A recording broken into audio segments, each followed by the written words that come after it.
Hey guys, thanks for tuning in to Straight to the Core, your in-depth, no-nonsense look at all things related and unrelated to health, wellness, and the business of physical therapy. We are your hosts. I'm Claire. I'm Mark's wife. I'm Mark, Claire's husband. And we are the proud co-owners of C.O.R.E Physical Therapy and Sports Performance, located in Omaha, Nebraska.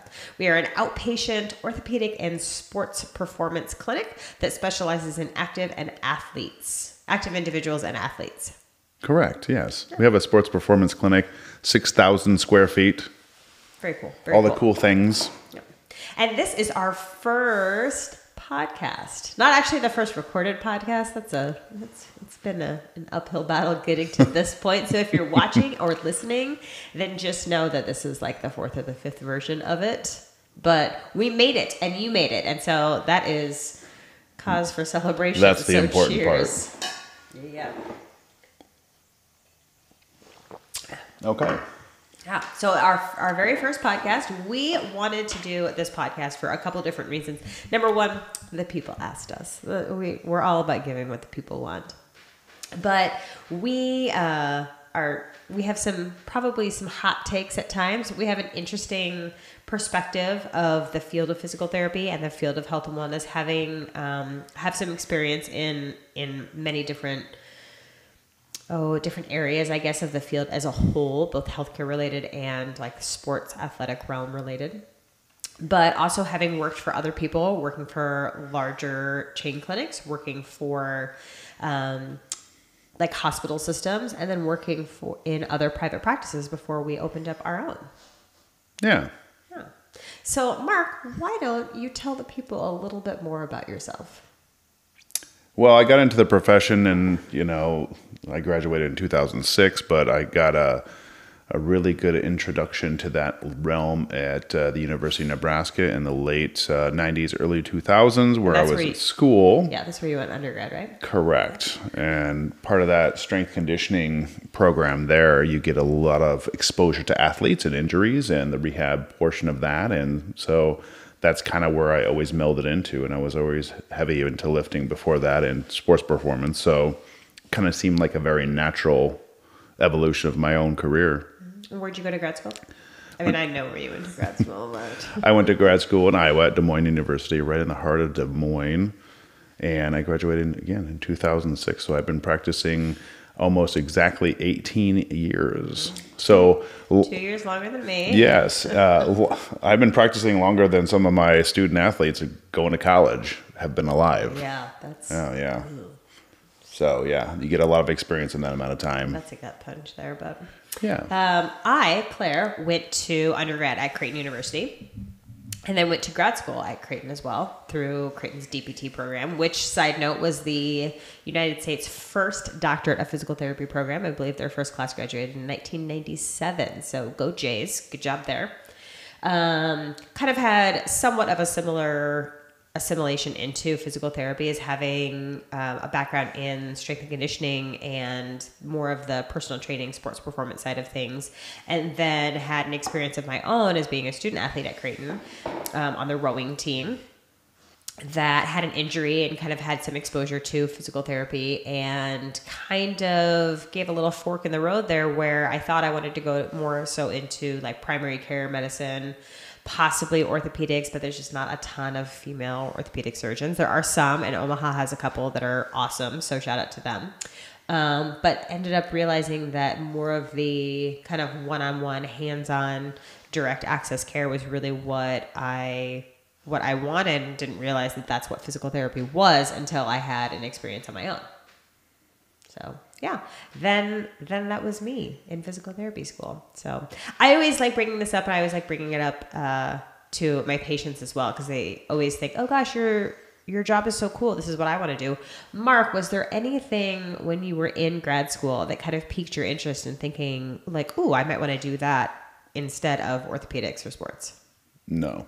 Nope. Nothing at all? Nope, nothing at all. A little different. I thought I wanted to do pediatrics. Had a 3-week rotation and there. If you know Claire, that couldn't be further from what she actually does or would want to do. Although Mark sometimes calls me the teen queen. She's the teen queen. She is very popular with like the 16 to 18-year-old group of ladies that we see. I relate. She does. I don't know if Very that's good or much bad. It is what it is, but very much so. But yeah, so for those of you that don't know, in physical therapy, you get exposure to basically all of the specialties. So wound care and orthopedics and geriatrics and neuro and pediatrics, and I'm forgetting something, no doubt. But and then you graduate, you take boards, and you become a general clinician, but you have the opportunity to specialize.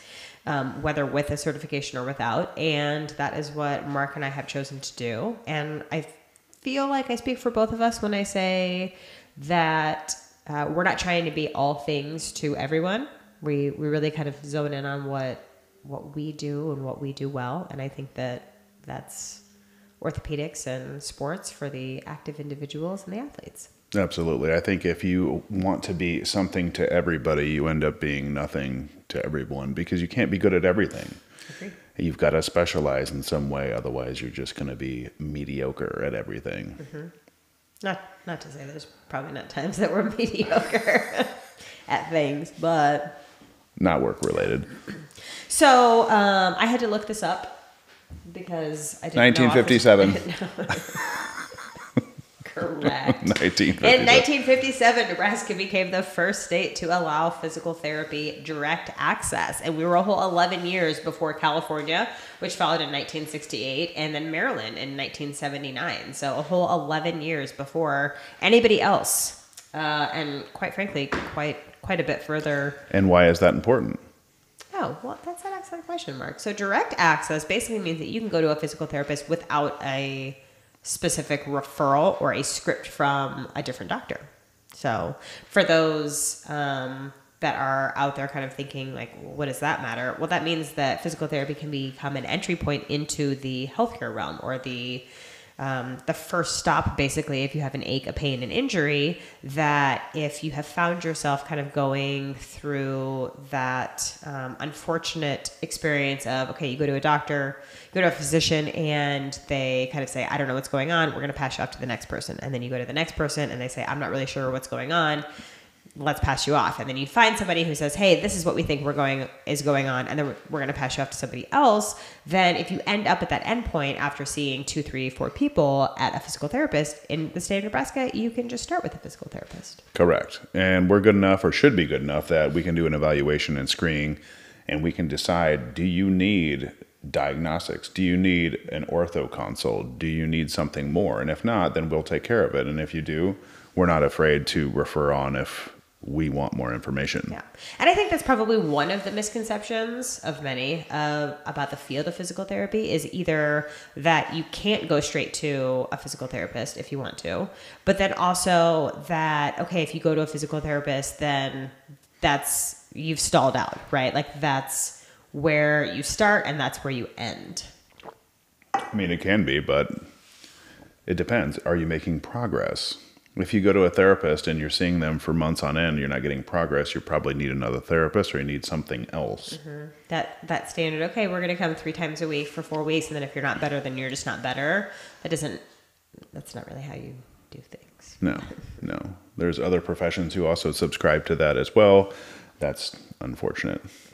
But what else do you think, Mark, are some of the other misconceptions of our field? There's a lot of misconceptions, I think. I think it's mostly the fault of the profession, however, because you can go to a lot of these big box companies that are, owned by, shareholders, and you get a very subpar experience of seeing a different person every time. There's assistance. There's not very good continuity of care. I think that generic experience is mostly the fault of the profession, at least partly so.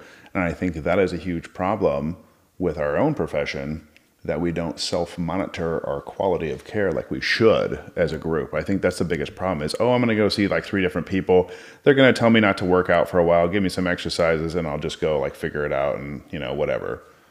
That's not what we do, but that is unfortunately fairly common. Yeah. And I also think that it is an unfortunate happenstance or truth that sometimes people fall into that trap of kind of wherever they are on the spectrum of whatever their injury is, that maybe the things that are prescribed to them aren't necessarily not that they're not appropriate, but maybe just like the person can do it at home, right? And then they do it at home and they're like, okay, great, what's next? But kind of some of that old school thinking of, you know, physical therapy of, okay, you're going to have this piece of TheraBand, or you're going to have this piece of rubberized tubing, and you're going to do 3 times 10 of this exercise. There's plenty of times that I do exercises that are 3 times 10, but I'm also talking about maybe like, I don't know, a decent amount of weight. We're deadlifting, we're doing RDLs, we're doing a pause squat, we're doing something that's very, very challenging for the person. We're challenging their mechanics, we're challenging their positioning, we're challenging their movement kinematics, but not necessarily just with a piece of TheraBand. And I think sometimes PTs, to your point, Mark, what will shoot themselves in the foot is that they do something that just, I mean, doesn't hold value to the patient. That's a harsh statement, but the patient doesn't. Yeah, the patient doesn't necessarily feel like there's a ton of value in that. And if that's what you do every single time, the person's going in, you're like, why am I paying my copay, or why am I paying a large chunk of my deductible towards something that like I could YouTube this exercise? Yeah, I think that's a big problem with the profession, and I think we did it, like I said, to ourselves. We do things a little differently. We work very heavily on, you know, manual therapy, soft tissue correction, you know, postural screening, all kinds of things that are very hands-on. We do the other strengthening component. There are TheraBand exercises that I use. However, the box is very small. I don't use a lot of TheraBands because they're not exactly what I would call a functional piece for most people, and they don't make you really that strong. They're more of an activation type of an exercise. So it's a start. I think that's another misconception too about just in general the field of physical therapy, both from the outside looking in and then the in looking at each other, is that it seems like we always want to classify like, oh, he's a manual therapist. Like he's somebody that does manual, or, oh, no, they're exercise based, or, oh, no, they're, you know, McKenzie based, or things like that, which are all kind of buzzwords within the field of physical therapy. But to be a really good healthcare provider, is it not more advantageous to do a little bit of everything, right? Based off what the patient needs. That's ultimately what healthcare is about, before I get on a soapbox rant about that. Entirely different episode, stay tuned. Is that what the patient needs and what you think is going on with the patient and what the deficit is and what your treatment plan is, that should vary from every single person that steps in your door or steps in your exam room. It doesn't matter if you're a manual-based therapist, or if you believe or don't believe, quote unquote, in dry needling, or if you believe or don't believe in the value of strength training. What does that patient need? And that goes across the field of medicine, I think, as well. Some patients come into a clinic and they need the medication.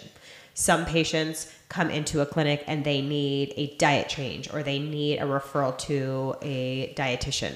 Some people need a referral to physical therapy, and the really, really great physicians out there, the really, really great healthcare providers are able to differentiate between what is needed for each individual patient. But I think in the field of physical therapy, we get on this like almost, oh, I'm a manual therapist, and so therefore I'm better than someone who doesn't do any manual therapy. And then you have the opposite side of saying like, oh, I never do manual therapy. That's such a scam. That's such snake oil.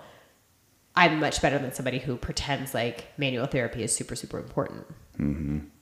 And, you know, you get the new grads out there that are hearing these conversations and they're like, what am I supposed to do? Like, you have to pick a side of the battle. And then, you know, once you assign yourself or align yourself to a side, then you never get to step foot into the other side. Well, I think you bring up a good point. You know, it depends. Thank you. Yeah, it depends. Words Mark has never said before. Yeah, not recently. So I get a lot of questions just like online or whatever. Somebody's like, hey, what would you do for this? And the answer is, it always depends. What do you look like? How do you move? What are your symptoms? How much pain do you have in different arcs of motion? How long has it been happening? What other factors do I not know? So when somebody's like, hey, I failed physical therapy other places for my shoulder, what would you do differently? I can't possibly answer that question. We don't use protocols. We don't use standard treatment methods. We look at the person and see what their symptoms are and see what the testing tells us. And then we develop a plan based on them. Mm-hmm. It's very individualized. And I think coming full circle into that is sometimes what people struggle with when they're not used to having direct access, or they're not used to like kind of utilizing direct access to the fullest advantage. They kind of get stuck in this, oh, well, gosh, like I got somebody sent to me, or somebody is presenting to me with something, right? Back pain, hip pain, shoulder pain. And, it's always nice to have something tied up in a neat little bow, is to say, hey, this patient presented with hip pain. They have an MRI. They have a labral tear. They have hip instability. They're possibly thinking about surgery. So, in the back of my mind, when that presents, then I don't think this way, but I think it's really easy to fall into the trap of sitting there and thinking, well, okay, if they fail, right? Like, they're okay with surgery anyway. Mm-hmm. But it's completely different when somebody presents to you and they say, hey, I have hip pain. I was running. All of a sudden I have this hip pain and I'm not 100% sure what's going on. Yeah, you don't have that MRI. You don't have a trial of meloxicam or another prescriptive anti-inflammatory. You don't have a picture of what's going on in their joint. And so you're trying to kind of piecemeal together and saying, okay, what do the mechanics look like? What do their mobility looks like? What is their strength deficits, or are there any? And I think that's different than, having it all, like I said, tied up in this neat little bow or this neat little box of presentation of saying, here's the information we have. Mm-hmm. We don't always get that. Nope. And everybody is different. And that's where we come in. That's where our experience come in. We've been seeing a lot of people for a long time. Yeah. And that's what we get good at. It just takes time. Mm-hmm. Experience. One last topic. I think I said earlier, but both Mark and I have our doctorates, which I don't make anybody in my family call me doctor. I don't make anybody actually call me doctor, except for someone who's kind of pissing me off, I guess. Online, mostly. But there is also sometimes the misconception from the public that physical therapy is like something that we just randomly chose to do. And it's like a job that I picked up, like a 2-week training. And I get that same question. Oh, how long you been doing this? Like, I just did this on the weekend. No, I spent 8 years in college in a 6-figure loan debt to achieve this. And back in my day, we did research. Published research. Mm-hmm. Listen, I think it's a quote from Tommy Boy where he's like, hey, don't worry. Lots of people spend 8 years in college.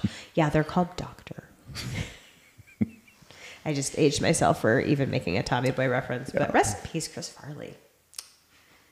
Anyhow. Yeah. But yeah, it's a doctorate program now. The APTA, the American Physical Therapy Association, had Vision 2020 that all physical therapy graduate programs were going to be producing or going to be graduating at the doctorate level by 2020, which we far surpassed. I believe it was maybe 2016, 2018 that there was. But that just means that as programs pop up, as the field becomes more and more popular, then there's more stringent kind of academic requirements for that. And we do pass a national boards. We pass a state boards. We're a state licensed healthcare provider. I have a license. So if I mess up, like I have someone that I have to answer to.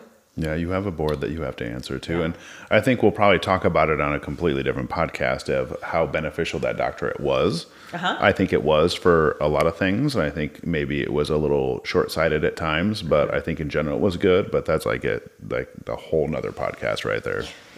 We could go on and on about that. And I'm sure we will. Yes. But I do think that is one of those things that sometimes the general public doesn't necessarily realize the level of education that we have. And not to say I'm not comparing myself to a physician or, an orthopedic surgeon or even like an NP or a PA, because that's a very, very specific knowledge base. But I think that a well-educated and a well-experienced PT can go really, really far in kind of filling in the gaps that what a physician maybe doesn't know what's going on has a good place to kind of say, hey, here's somebody else who can add to this plan of care. Yeah. Yeah. We are the musculoskeletal experts. Yeah. That's all we do. Yep. Every day. You brought up an interesting question to me a couple of days ago. You said, if you could rename the field of physical therapy, what would you call it? And now I can't remember what I said. The problem is physical therapy is ambiguous, and it somehow, in my mind, undersells the educational level. Mm-hmm. It's very misconstrued with personal trainers. They're kind of seen as the same thing to the general population. PT and PT. I slip up all the time. I try really hard not to use the acronym or the abbreviation of PT, just because I think that there is some confusion there as well. But That was my stomach. I know. Wow. I need breakfast. Somebody's hungry.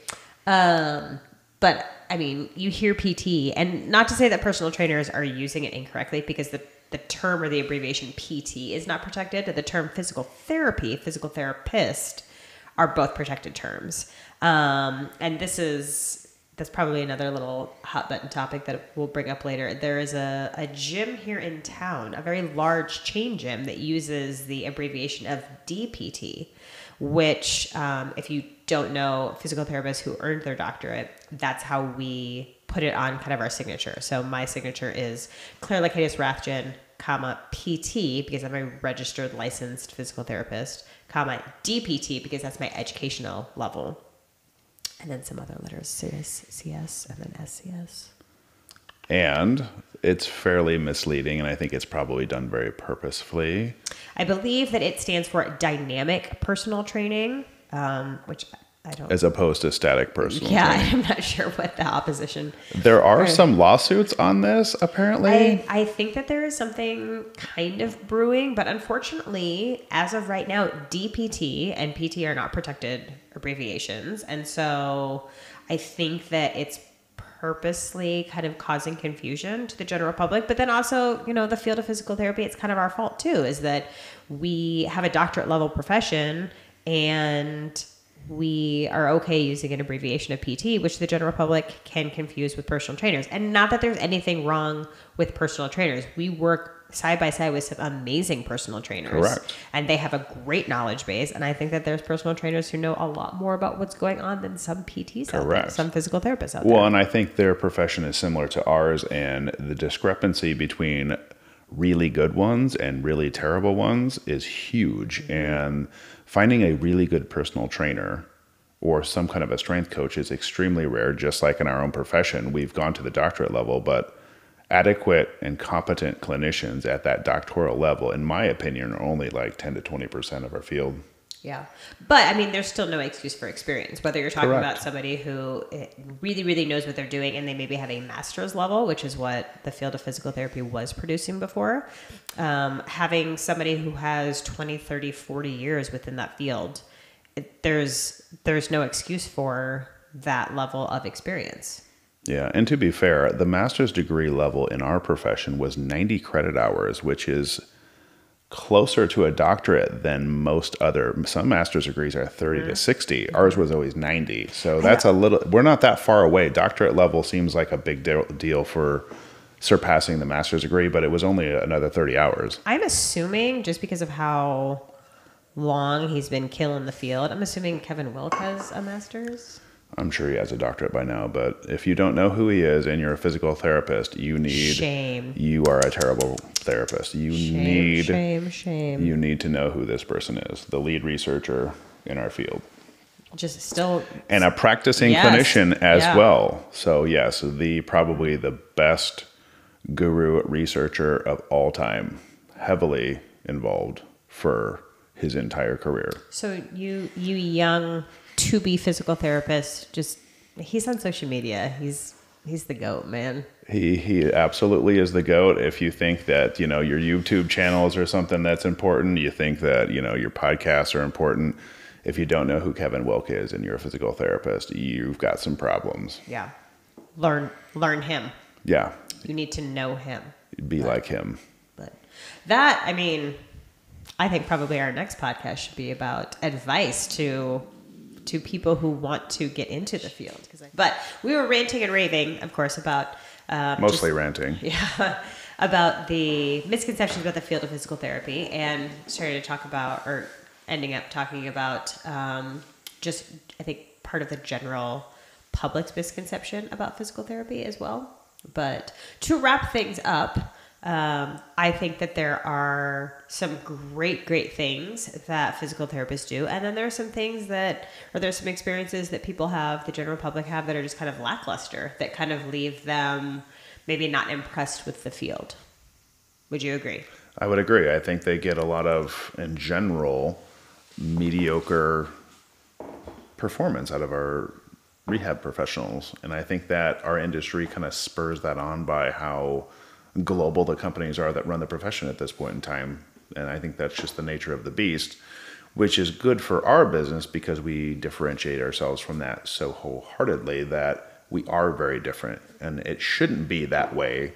Thankfully for us, it is. But do you think it's, in general, do you think it's more of a public perception issue because of what we've done to ourselves? Do you think it's more so the educational program, or do you think it's specific businesses that just like every profession, hey, you have some crummy professionals within that business? I mean, this is a very complicated question. So I'm going to say yes to all three.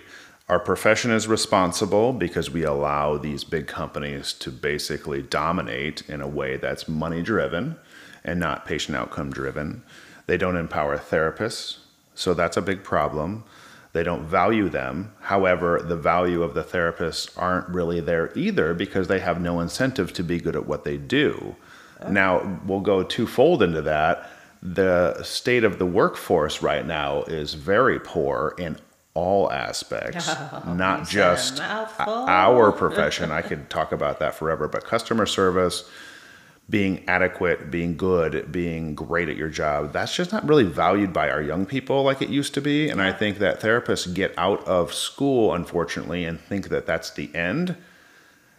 And well, I mean, how many, not to interrupt, but how many young, either new grad or young, slightly inexperienced or very little experienced physical therapists do we know that are like, oh, I'm gonna graduate from school and then I'm gonna start my own clinic right away? Which, yes, I would never want to kill the entrepreneurial spirit of anybody, but experience trumps all. Correct. Right? And so, I don't know about you, when I first graduated, like, I honestly thought that my first job, or my ultimate dream job maybe, was to go work in like a huge clinic, like a Mayo type clinic or something like that, like Andrews Sports Medicine, something like that, where I was surrounded by people that I just was like constantly learning after, right? I think very early on, I kind of wanted, or I aspired to be somebody who specifically people would seek out. I wanted to have pride in my profession and really be at the pinnacle of practicing my profession. But I think until I went into private ownership and private practice, that I really thought that I would be in this, like a small practicing clinician within this huge kind of program, because I constantly wanted to be surrounded by people to be like, oh, why are you doing that? What's that? I never thought about that. Like, tell me how you knew that you would do X, Y, and Z with this patient. And that is definitely not the general perception of the youngins that are coming out. I think the big problem is everybody wants to think that the graduation is the end, but that's the start. I use a lot of analogies when I talk about a lot of things, but when you graduate from college with a degree in physical therapy, you basically have studied how to build a house in college, but you've never built a house. And guess how long it's going to take you to get good at building a house? At least 5 years, more like 10. If you studied the guitar for 8 years in college, but you never really played it in real life, guess how long it's going to take you to get good at that? 5 years, probably 10. I think we've both probably seen countless patients that have failed PT elsewhere. And one of the questions that I always ask, and as much as I would love to be everybody's first stop in their physical therapy journey, sometimes we're not. Sometimes we're the second, and sometimes we're even the third stop, which is fine. I think that's great that somebody who has had a miserable experience or a less than stellar experience still has some faith in the field and wants to come to give it one more shot with us. So that's awesome. But at the same time, I think that we have had countless patients that have failed elsewhere. And I would say 90% of the time when I'm talking to those patients, I say, like, what have you done that you felt like was helpful? Or what did you do that you kind of absolutely hated at your previous PT? Sometimes that's a segue into being like, yo, where'd you go? Like, and then who sucked? And then I say, I'm sorry. Our profession is guilty of that a lot. We're not like that, but that's not uncommon. But occasionally you do get those experiences where the person's saying, oh, I did this exercise and I did this exercise. And I'm kind of sitting there in my head being like, oh, okay, like I probably would have done that too.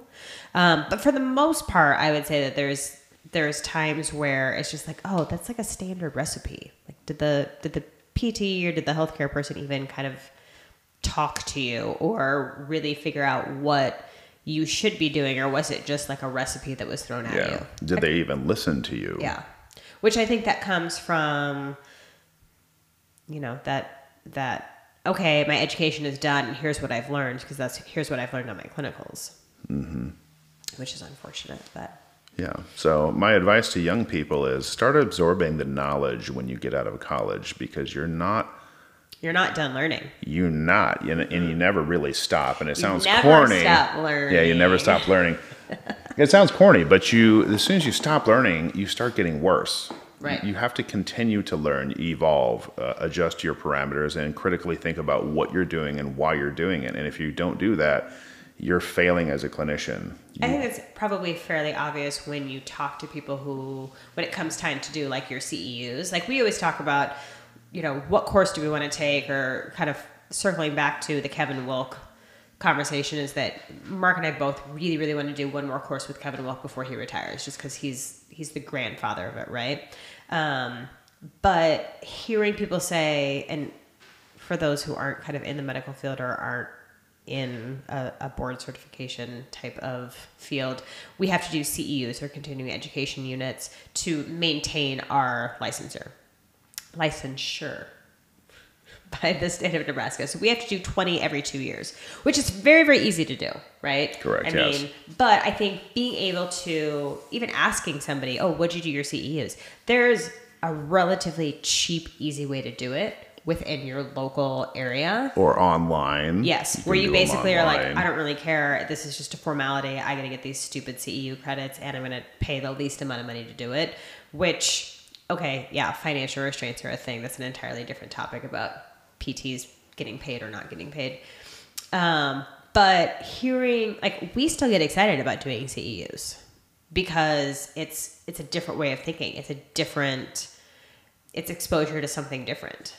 And unfortunately, that's not always the case. I mean, you get to practice your skills in a practice setting, not in a real life setting where, you don't have time between patients, you don't have time between new evals, you didn't have lunch, you're tired from the morning, whatever that comes in. Yeah, you have to eat something. 3 phone calls. Yeah, you got to put out a fire with some employees. That's a whole nother problem. But when you go to a course, you're dedicated to learning and to studying that topic without really any distractions. And I think that's really important, to take that time to do something meaningful, not just getting it done, but getting something worthwhile done.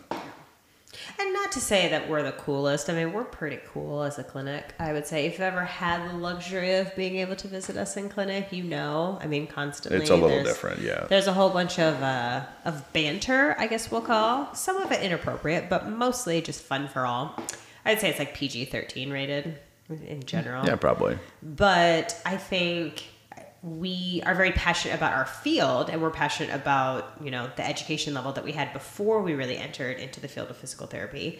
And so hopefully that bleeds through to those people in person that we actually get to see and touch and, interact with. But then also hopefully through this podcast that everybody, all 3 people listening, will be able to get that from us. So that if you learn nothing else from hopefully to quote a friend, the dozens and dozens of people that will reach out and have some influence on, is that we're passionate about what we do, and we hope that comes through in your interaction with us, whether it's through here, whether it's through email, whether it's watching a video that we're putting out about a particular issue or a problem or a treatment plan. Or if it's just an interaction that if unfortunately you've had something wrong with you, you have an ache and pain, then hopefully we've been able to fix it with our expansive knowledge and experience.